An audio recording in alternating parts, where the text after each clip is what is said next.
ఓం శ్రీకృష్ణ సద్గురు పరబ్రహ్మణే నమః. ఓం సచ్చిదానంద రూపాయ కృష్ణాయ క్లిష్టహారిణే నమో వేదాంత వేద్యాయ గురవే బుద్ధి సాక్షిణే. ఓం సశంఖ చక్రం సకిరీట కుండలం సపీత వస్త్రం సరసి గృహేక్షణం సహార వక్షస్థల కౌస్తుభశ్రియం నమామి విష్ణుం శిరసా చతుర్భుజం. శ్రీ మహాభాగవతము నవమ స్కందము. సముద్రము వంటి నీ మహిమను తుది కంటా నిజంగా తెలుసుకోలేక నీ ప్రేమకు నోచుకున్న దాసుని చులకనగా చూసి కీడు చేశాను. నా ఈ తప్పును క్షమించు. నరకంలో పడినవాడు కూడా నీ నామాన్ని మనసులో చింతన చేస్తే అనంతమైన సుఖస్థితిని పొందకుండా ఉంటాడా అని చెప్పి పాదపద్మాలకు మ్రొక్కి పైకి లేవకుండా ఉన్న దుర్వాసను చూచి శ్రీహరి ఇలా అన్నాడు. చలమున బుద్ధిమంతులగు సాధులు నా హృదయంబులీల దొంగిలి కొని బావు చుందుడు కల్బి చుండుదుర కిల్బిషద్భక్తిల చాలతా చయంబులన్ నిలువగబట్టి గట్టుదురు నేరుపుతో మద కుంభికైవడిన్ వలలకు జిక్కి భక్త జన వశ్చలతం జనకుందు దాపసా. ఓ మునీశ్వర, బుద్ధిమంతులైన సాధు పురుషులు పట్టుదలతో అవలీలగా నా హృదయాన్ని దొంగిలించుకొని పోతూ ఉంటారు. పాపరహితమైన భక్తి అనే లతా సమూహాలతో నేర్పుగా నిలబెట్టి కట్టివేస్తూ ఉంటారు. మదపటేనుగులాగా వలలకు చిక్కి భక్తజనుల మీది వాత్సల్యంతో ఎక్కడికి పోకుండా ఉంటాను. నాకు మేలుగోరు నా భక్తులక కాని భక్తజనులకైన పరమగతియు భక్తుడెందు జనిన భరతెంతు వెను వెంట గోవు వెంట దగులు కోడె భంగి. నాకు మేలు కోరడమే నా భక్తులకు పని, కానీ ఆ భక్తజనులకు నేనే పరమగతిని. భక్తుడు ఎక్కడికి వెళ్ళినా ఆవు వెనక దూడలాగా నేను కూడా అతని వెంటనంటే వెళ్తాను. తనువు మనువు విడిచి తనయుల జుట్టాల నాలి విడిచి సంపదాలి విడిచి నన్నె గాని అన్యమెన్నడు నెరుగని వారి విడువ వెట్టి వారినైనా తమ శరీరము జీవితము విడిచిపెట్టి కొడుకులను భార్యలను సంపదలను విడిచి నన్ను తప్ప ఇతరాన్ని దేనిని ఎరుగనట్టి వారిని వారు ఎటువంటి వారైనా సరే కానీ నేను విడువను. పంచేంద్రియముల తెరువుళ్ళ వంచించి మనంబునందు వరమతులు ప్రతిష్ఠించి వహింతురు నన్ను మంచి వరుం పుణ్యసతులు మరగిన భంగిన్. జ్ఞానేంద్రియాలు 5 కూడా అంటే శ్రోత్రము త్వక్కు చక్షు జిహ్వ ఘ్రాణము అనేటువంటి జ్ఞానేంద్రియాలు 5 ఆయా మార్గాల నుండి మరలించి బుద్ధిమంతులు పతివ్రతలు మంచి భర్తను అంటి పెట్టుకున్నట్లుగానే నన్ను మనసులో ప్రతిష్ఠించి ధ్యానించుకుంటూ ఉంటారు. సాధుల హృదయమునాయది సాధుల హృదయంబు నేను జగముల నెల్లన్ సాధులనే నయరుంగుదు సాధులెరుంగుదురు నాదు చరితము విప్రా. ఓ విప్రుడా, దుర్వాసుడా, లోకాలు అన్నింటిలో కూడా సాధువుల హృదయాలన్నీ నాయందే ఉంటాయి. నేను ఆ సాధువుల హృదయాలలో ఉంటాను. సాధువులను గురించి నాకు తెలుస్తుంది, నా చరితము సాధువులకు తెలుస్తుంది. ధారుణి సురులకు దపము విద్యయు 2 ముక్తి సేయుసుండు ముదముతోడా దుర్వినీతులగుచు దుర్జనులగు వారికి నియగీడు సేయకేలయుండు. బ్రాహ్మణులకు తపస్సు విద్య 2 సంతోషంగా ముక్తి కలిగిస్తాయి. దుర్నీతులైన దుర్జనులకు ఆ 2 తప్పకుండా కీడు చేస్తాయి.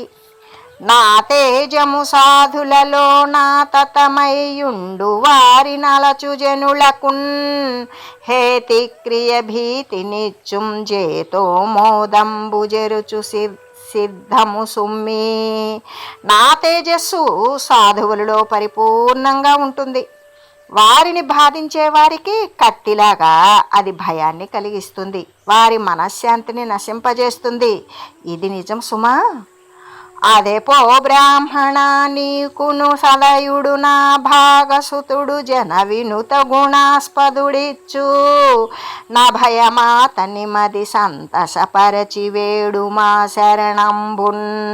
సరే పో బ్రాహ్మణుడా, దయామయుడు జనులు పొగడే సుగుణాలు కలిగిన నా భాగుని కొడుకు అంబరీషుడు నీకు అభయం ఇస్తాడు.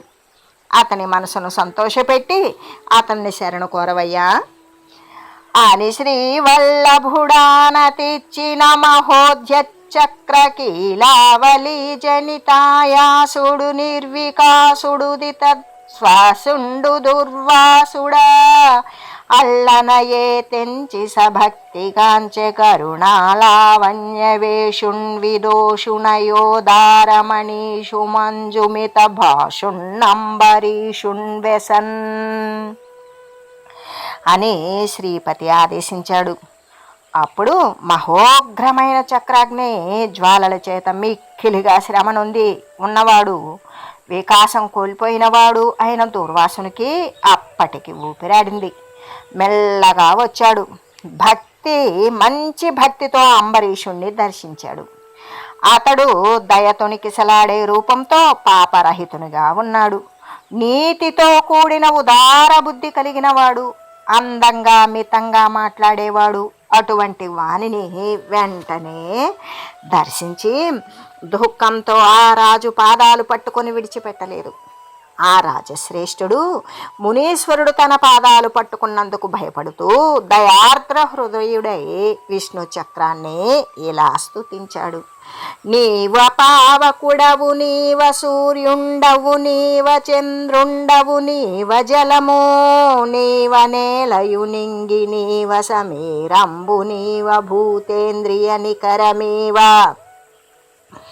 నీవ బ్రహ్మంభును, నీవ సత్యంభును, నీవ యజ్ఞంభును, నీవ ఫలము, నీవ లోకేశులు, నీవ సర్వాత్మయు, నీవ కాలంబును, నీవ జగము, నీవ బహుయజ్ఞ భోజివి, నీవ నిత్యమూల తేజంభు, నీకు నే మ్రొక్కువాడా నిరజాక్షుండు చాలా మన్నించునట్టి శస్త్రముఖ్యమ కావవే చాలు మునిని. విష్ణువు ఎక్కువగా గౌరవించేవు ముఖ్యమైన ఆయుధమా, నీవే అగ్నివి, నీవే సూర్యుడవు, నీవే చంద్రుడవు, నీవే జలము, నేల, నింగి, నీవే గాలివి కూడా. సమస్త ప్రాణులు ఇంద్రియాలు నీవే. నీవే బ్రహ్మము, నీవే సత్యానివి, నీవే యజ్ఞానివి, నీవే ఫలానివి, లోకేశులు నీవే. నీవు సర్వాత్మకుడవు, నీవే కాలము, నీవే లోకము, నీవే బహుయజ్ఞ భోక్తవు కూడా నీవే. నీవే శాశ్వతమైన మూల తేజస్సువు. నీకు నేను మ్రొక్కుతున్నాను. ఇక చాలు, మునిని కాపాడు. హరిచే నీవు విసృష్టమై చనగమున్నాలించి నీ ధారలన్ ధరణిన్ వ్రాలుట నిక్కమంచు మునుపే దైత్యేశ్వరా వ్రాతముల్ శిరముల్ బాదములున్ భుజాయుగలముల్ ఛేదిల్లియంగంబుల పొరగం ప్రాణ సమీరముల్ వదలు నీ యుద్ధంబులం చక్రమా. ఓ చక్రాయుధమా, యుద్ధాలలో హరిచేత విడువబడి నీవు వెళ్ళినప్పుడు ముందే ఆ వార్త విన్న రాక్షసులు నీ పొదునైన అంచుల చేత నేలవాలడం తప్పదని తలంచి ముందే తలలు, కాళ్ళు, 2 చేతులు విరిగి శరీరాలు ఒరిగిపోగా అప్పుడు ప్రాణవాయువులను వదులుతారు. కలగి నిద్రవోవగలలోన వచ్చిన నిన్ను చూచి దీర్ఘ నిద్రవోదు రసురవరులు శయ్యలందున్న సతులు ప్రభాతమందు లేచి పలవరింప. ఆ రాక్షసులు కలవరపాటుతో నిద్రపోగా కలలో కనబడిన నిన్ను చూచి దీర్ఘమైన నిద్రపోతారు, అంటే చచ్చిపోతారు. పక్క మీద పడుకున్న భార్యలు తెల్లవారగానే లేచి పలవిస్తారు. చీకటి బాపుచున్ వెలుగు సేయుసు సజ్జన కోటి నెల్ల సశ్రీఖనుజేయు నీ రుచులు సెల్వుగ ధర్మ సమేతలై నినున్ వాకున నిట్టిదట్టిదని వర్ణన సేయ విధాత నేరడా స్తోకము నీదు రూపుగళదుందుదిలేదు పరాత్పరాధ్యమై. నీ కాంతులు ధర్మయుక్తమై చీకట్లను పోగొట్టి వెలుగును ప్రసాదిస్తాయి. అంతేకాదు సజ్జనులను శ్రీమంతులుగా చేస్తాయి. వాక్కుతో నిన్ను ఇలాంటిదని అలాంటిది అని వర్ణించడానికి బ్రహ్మకు కూడా సాధ్యం కాదు కదా. మహోన్నతమైన నీ రూపు పరాత్పరుని వలె అవ్యయమైనది, దానికి ఎటువంటి తుది లేదు.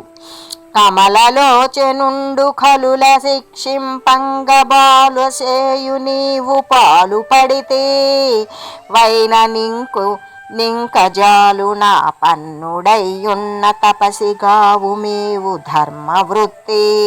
పద్మాక్షుడైన శ్రీహరి దుష్టులను శిక్షించడానికి పూనుకుంటే నీవు ఈ పనికి పాల్పడ్డావు. అయినా ఇంక చాలు, ఆపదలో పడి పరితపిస్తున్న మునిని ధర్మవర్తనతో కాపాడు అని స్తుతించి చేతులు రెండు కూడా నుదుటి యందు జోడించి ఇలా అన్నాడు. ఏ నమస్కరింతు నింద్రశాత్రవధూమకేతువునకు ధర్మసేతువునకు విమల రూపమునకు విశ్వదీపమునకు చక్రమునకు గుప్త చక్రమునకు. ఇంద్రుని శత్రువులకు ధూమకేతువు ధర్మానికి సేతువు అయినట్టిది, విమల రూపంలో విశ్వానికి దీపమై వెలిగేది, ఇంద్రుని రక్షించేది అయిన చక్రానికి నేను నమస్కరిస్తూ ఉన్నాను. విహిత ధర్మమందు విహరింతునేనియునిష్టమైన ద్రవ్యమిత్తునేని ధరణి సురుడు మాకు దైవతంబగునేని విప్రునకు శుభంబు వెలయుగాక. నాకు విహితమైన ధర్మంలోనే నేను నడుచుకున్న వాడినైతే, యాచకులకు ఇష్టమైన ద్రవ్యాన్ని ఇచ్చిన వాడనైతే, బ్రాహ్మణుడు మాకు దైవస్వరూపుడే అయితే ఇప్పుడు ఈ బ్రాహ్మణునికి శుభం చేకూరుకాక. అఖిల గుణాశ్రయుడగు హరి సుఖి అయినా కొలువు వలన జొక్కడినే నిఖిలాత్మమయుండగుటకు సుఖమందుంగాక భూమి సురిడి వేలనన్. సమస్త గుణాలకు కూడా ఆశ్రయుడైన హరి నా సేవల చేత సుఖిస్తూ సంతోషం గనక పొందినట్లయితే అతడు సర్వాత్మమయుడైనందుకు ఈరోజు బ్రాహ్మణుడు సుఖం పొందుగాక అని ఈ రీతిగా కీర్తిస్తూ ఉన్న రాజును గౌరవించి రాక్షసులకు శత్రువైన విష్ణు చక్రం మునిని దహించకుండా వెనుదిరిగి వెళ్ళిపోయింది. అప్పుడు దుర్వాసుడు శాంతించాడు. మెల్లగా రాజును దీవించి ఇలా అన్నాడు. నరనాథోత్తమ మేలు చేసితి కదా నా తప్పు మన్నించి శ్రీహరిపాదాబ్జములింత ముట్టగొలుతే ఆశ్చర్యమవు నెన్నుచో నరేంద్రుడే నరుదండ్రే నెన్నుచో నరుదండ్రే నిను బోటి సాధునకు దానయ్యుచుటల్గా చుటల్ సొరిదిన్నై జగుణంబులై సరసవొచ్చుంగాదే మిత్రాకృతిన్. ఓ రాజయ్య, నా తప్పు మన్నించి నాకు చాలా మేలు చేశావు కదా. శ్రీహరిపాద పద్మాలను ఇంత గాఢంగా కొలిచావు. ఆలోచిస్తే ఆశ్చర్యమే. నీ వంటి సాధువుకు దానం చేయడం కానీ కాపాడడం కానీ అరుదా ఏమిటి? నీ వంటి వానికి అవి మైత్రీ భావంలో క్రమంగా స్వభావ సిద్ధంగానే వస్తాయి కదా. అది కాక ఒక మాటవ్వని పేరు కర్ణములలో నొయ్యారమై సోకినన్ సకలాఘంబులు బల్లటిల్లి దొలగున్ సంభ్రాంతితో నట్టి సత్సుకరున్మంగళ తీర్థపాదు హరి విష్ణుం దేవదేవేశునిన్ నకలంక స్థితి గొల్చు భక్తులకు లేదడ్డంబు రాజాగ్రణి. ఓ రాజోత్తమ, ఎవరి పేరు ఒక్కసారి చెవులలో అలవోకగా సోకినంత మాత్రము చేతనే సమస్త పాపాలు పటాపంచలై భయపడి తొలగిపోతాయో అటువంటి శుభంకరుడు పవిత్రమైన తీర్థం గంగా ఆ తీర్థం కలిగిన పాదాలు కలిగిన వాడు దేవదేవుడు సర్వవ్యాపకుడు అయిన హరిని నిష్కల్మష వృత్తితో కొలిచే భక్తులకు ఏమాత్రమూ అడ్డము లేదు కదా. తప్పులో గొని చక్రపావక దాహముంబెడబాపితౌ నొప్పు నొప్పు భవద్ధయారసము నరేశ్వర ప్రాణముల్ సెప్పమున్మునువోయి క్రమ్మర జేరి ధన్యుండనైతే నీకెప్పుడున్ శుభమేను గోరెదనింకబోయెద భూవరా. ఓ రాజా, నా తప్పు క్షమించి చక్రాగ్ని చేత దహింపబడకుండా తప్పించావు. బాగు నీ దయారసం ఎంతో గొప్పది. చెప్పాలంటే మునుపు పోయిన ప్రాణాలు తిరిగి ఇప్పుడు వచ్చాయి. నేను ధన్యుడనయ్యాను. నీకెప్పుడూ శుభం కలగాలి అనే నేను కోరుతూ ఉన్నాను. ఇంకా వెళ్తాను అని నవిని రాజముఖ్యుడు ముని వల్లభుపాదములకు మ్రొక్కి కడున్ మన్నన చేసి ఇష్ట భోజనమనుగా బెట్టించె తృప్తుడయ్యన తండున్. అనగానే రాజోత్తముడైన అంబరీషుడు ఆ మునీశ్వరుని యొక్క పాదాలకు మ్రొక్కాడు. అతనిని ఎంతో గౌరవించాడు. అతనికి ఇష్టమైన భోజనాన్ని పెట్టించాడు. అతడు కూడా చాలా తృప్తిని పొందాడు. అటు తర్వాత ఆ మునీశ్వరుడు రాజుతో ఇలా అన్నాడు: కంటిన్నేటికి నిన్ను నీ వచనముల్ కర్ణద్వయం ప్రీతిగా వింటిన్నన్నమున్గొంటి నీ గృహమునన్ వేట్కన్ ఫలం బబ్బే నేమంటింబోయెదని చరిత్రమరుల్ మత్యుల్ సుఖాసీనులై మింటన్ మేదిని సన్నుతింపగలరీ మేదన్ నరేంద్రాగ్రణి. ఓ రాజేంద్ర, ఇన్నాళ్లకు నేను నిన్ను చూశాను. నీ మాటలను ప్రీతితో చెవులారా విన్నాను. నీ ఇంట్లో ఆనందంగా అన్నం తిన్నాను. ఫలితం దక్కింది. నేను బ్రతికాను. ఇకపోయి వస్తాను. నీ చరిత్రను దేవతలు మనుష్యులు సుఖంగా కూర్చొని ఆకాశములో భూమిపైన కూడా ఇకపైన కీర్తించగలగరు అని పలికి దూర్వాసుడు అంబరీషుని దీవించి పొగిడి ఆకాశ మార్గాన బ్రహ్మలోకానికి వెళ్ళిపోయాడు. మునీశ్వరుడు వచ్చి వెళ్ళేసరికి సంవత్సర కాలం పాటు ఆ వ్రతం పూర్తి అయింది. అవని సూర్యుడు గుడువనతి పవిత్రంభైన వంటకంభు భూమి వరుడు కుడిచే దపసినిగులు మాన్పదానెంత వాడను హరికృపా మహత్వమను చుదలంచి. అందుచేత బ్రాహ్మణుడు తిన్నాక అతి పవిత్రమైన ఆ వంటను రాజేంద్రుడు తిన్నాడు. ఆ మునీశ్వరుని బాధను తీర్చడానికి తానెంతటి వాడనని, అదంతా హరికృపా విశేషమే అని తలపోశాడు. అంతేకాక హరిగొల్చుచుండు వారికి పరమేష్టి పదంభు మొదలు పదభోగంబుల్ నరక సమములును తలపున ధరణి రాజ్యంబుతోడి తగులము మానెన్. హరిని కొలిచేవారికి ఆ బ్రహ్మ పదవి మొదలుకొని ఇతర పదవి భోగాలన్నీ కూడా నరకంతో సమానమైనవనే భావంతో ఆ రాజు మహీరాజ్యం పట్ల మక్కువను వదులుకున్నాడు. ఈ రీతిగా విరక్తి చెంది తనకు సదృశులైన తనయుల రావించి ధరణి భరము వారి దాల్పబంచి కాననంబు సొచ్చె గామాది విజయుడై నరవిభుండు హరిసనాథుడగుచు. ఆ రాజు తనతో సమానులైనట్టి తన కొడుకులను రప్పించాడు. భూభారాన్ని వహించమని వారిని ఆదేశించాడు. తాను కామక్రోధాదులను జయించి హరియే తోడు నీడగా అరణ్యవాసానికి వెళ్ళిపోయాడు. ఈ అంబరీషు చరితము దీయంబున విన్న జదువధి సంపన్నుండై యుండును భోగపరుండై యుండును నరుండు పుణ్యుడై యుండు నృపా. రాజా, ఈ అంబరీషుని చరిత్రము ఆసక్తిగా విన్నవాడు కానీ చదివినవాడు కానీ బుద్ధి సంపన్నుడు, భోగాలు కలవాడు, పుణ్యాత్ముడు అవుతాడు. రాజా విను. ఆ అంబరీషునకు విరూపుడు, కేతుమంతుడు, శంభుడు అనే ముగ్గురు కొడుకులు ఉన్నారు. వారిలో కేతుమంతుడు, శంభుడు హరిని గూర్చి తపస్సు చేయడానికి అడవికి వెళ్ళిపోయారు. వీరూపనికి వృషదస్వునకు రథీతరుడు కలిగారు. ఆ రథీతరునికి సంతానం లేకపోవడం వలన అంగీరసుడనే మునీశ్వరుడు అతని భార్య యందు బ్రహ్మ తేజస్సుతో నిండిన కొడుకులను పుట్టించాడు. వారే రథీతరమనే గోత్రంతో అంగీరసులనే బ్రాహ్మణుడు అయ్యారు. వారు మిగిలిన వారిలో ప్రముఖులై జీవించారు అని చెప్పి సుఖమహర్షి ఇలా కొనసాగించాడు. ఇక్ష్వాకు వంశానుక్రమం. ఒకనాడు మనువు తుమ్మిన వికలుడుగా కతని ఘ్రాణ వివరము వెంటం బ్రకటయసుండిక్ష్వాకుండ కలంకుండు పుట్టెర వికులాదీసుండై. ఒక రోజున మనువు తుమ్మాడు. అలా తుమ్మగా అతని ముక్కురంధ్రం వెంట రూపు జడకండ ఇక్ష్వాకుడు అనేవాడు పుట్టాడు. అతడు మిక్కిలి కీర్తి గడించాడు. నిర్మలమైన వాడు సూర్యవంశానికి అధిపతి అయ్యాడు.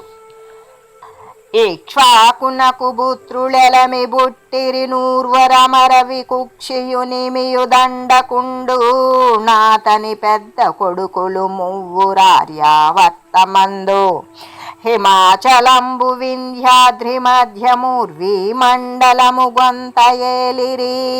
ఇరువది ఏ ఊరొక్క పొందున నా తూర్పు భూమి పాలించిరి. అందరు పడమటి కదిపులైరియున్న నల్వది ఏడ్వురు నుత్తరోర్వి దక్షిణోర్వియుగాచిరి. తండ్రి ఎంత నష్టకా శ్రాద్ధమునరింతు ననుచు నగ్రసుతు వికుక్షి నిరీక్షించి శుద్ధమైన మాంసకంఠంబుదెమ్మనే మహితయసుడు. ఇక్ష్వాకునకు 9 పుత్రులు కలిగారు. అందులో పెద్దవారైన వికుక్షి, నిమి, దండకుడు అనేవారు 3 ఆర్యావర్తంలో హిమవత్ పర్వతం వింధ్యాద్రి మధ్యలో ఉన్నటువంటి భూభాగాన్ని కొంత ఏలారు. 25 కలిసి తూర్పు భాగాన్ని, అంతేమంది అంటే మరో 25 పడమటి భాగాన్ని పరిపాలించారు.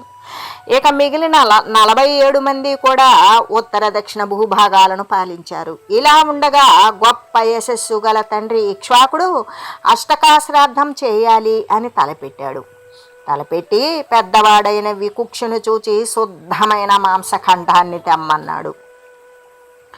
అగుగా కంచు వికుక్షి వేటసని ఘోరారణ్య భూమిందగన్ మృగ సంఘంబుల బంపి బిట్టల సితామేనొల్లంభోనా కటన్ సగమై యొక్క శశంబు బట్టి తిని శేషంభైన మాంసంబు శ్రీఘ్రగతిం తండ్రికి తెచ్చి ఇచ్చిన కలంక స్ఫూర్తి వర్తిల్లగాన్. సరే అని వికుక్షి దట్టమైన అడవికి వెళ్ళాడు. అక్కడ మృగ సమూహాలను చంపి చాలా అలసిపోయాడు. శరీరం తూలిపోతూ ఉండగా ఆకలితో సగమైపోయాడు. ఒక కుందేలును పట్టి తిన్నాడు. మిగిలిన మాంసాన్ని నిష్కల్మషుడై శీఘ్రంగా వచ్చి తండ్రికి ఇచ్చాడు.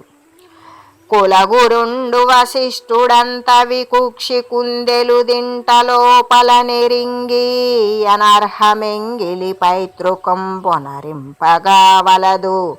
వీడు దురాత్మకుండన వాని దండియుం వానింజతలను జేరగనీక దేశము దాటిపో నడిచెన్వడిన్. అంతటా కులగురువైన వశిష్ఠుడు వికుక్షి కుందేలును తిన్నాడు అని అంతరంగంలో తెలుసుకున్నాడు. ఎంగిలిది పితృకార్యం చేయడానికి తగదు, వీడు దుర్మార్గుడు అని అన్నాడు. తండ్రి కూడా వానిని చెంతజేరనివ్వలేదు. దేశం వదిలిపెట్టి పొమ్మని వెంటనే పంపించి వేశాడు.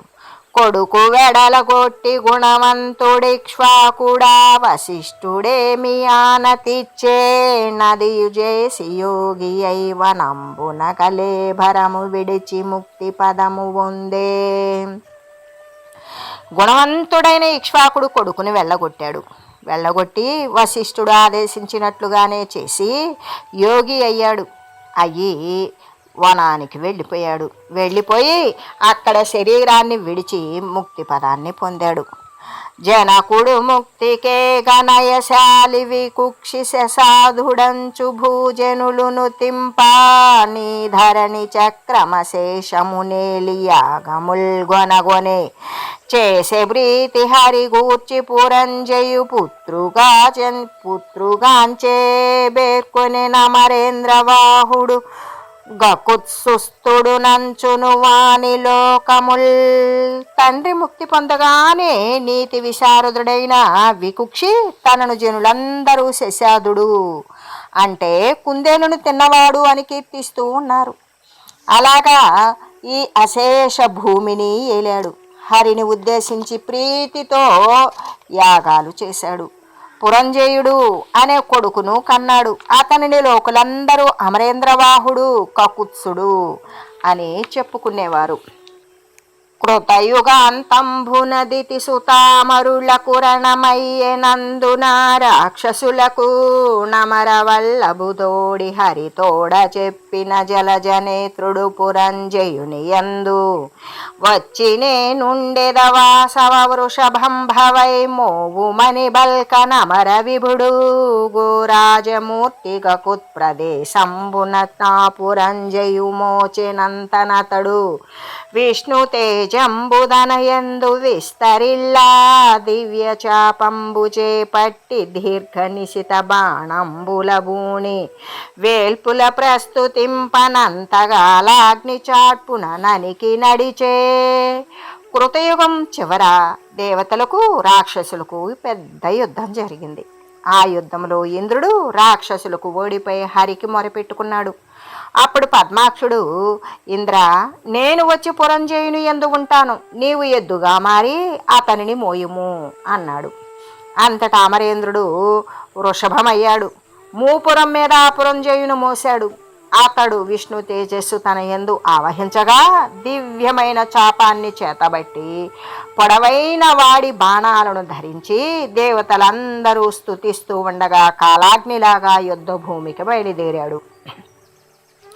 నడచి శరావళింధనుజనాదుల మేనులు సించి కంఠంబులు దొడి దృంచి కాలు పురి త్రోవకు గొందరి బుచ్చి కొందరున్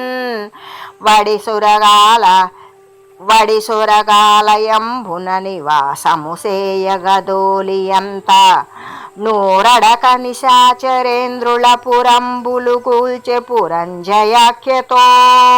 అలా యుద్ధానికి నడిచి బాణ సమూహంతో రాక్షస వీరుల శరీరాలను చీల్చాడు. కంఠాలను వెంటనే ఖండించాడు. కొందరిని యమపురం యొక్క త్రోవన పట్టించాడు. కొందరిని నాగలోకానికి తోలి అక్కడ నివసించేటట్లు చేశాడు. అంతటితో ఊరుకోక రాక్షసరాజుల పట్టణాలన్నీ కూల్చివేసి పురంజయుడు అనే ప్రసిద్ధిని పొందాడు.